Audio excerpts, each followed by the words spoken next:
aqui com nós mesmos por raça na Aruba. Nós trabalhamos na Aruba, Curaçao, Sint Maarten, nós temos universidade, né? Onde tem programa, né? Bachelor, programa na Master.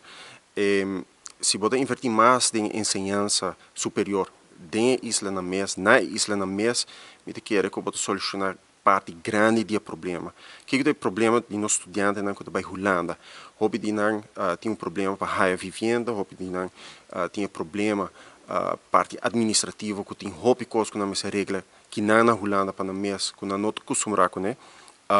Se você quer dar Aruba, você não tem esse tipo de problema né aí também pelo qual está seguro médico.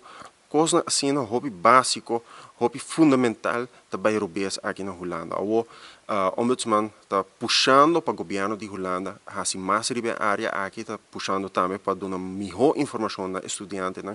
Pero a la vez se pergunta se nota uma ideia para nós começar a investir mais em ensinança na nosso mesmo caso. Para Kiko, sobre estudante que queda a Aruba e tem menos deve que build up para o mês, e chance que queda a Aruba é hobby mais grande, e chance que vai colaborar depois e dar de sua parte na o futuro de nosso país para o hobby mais grande e assim ajuda o mês e ajuda a nossa isla para adiante.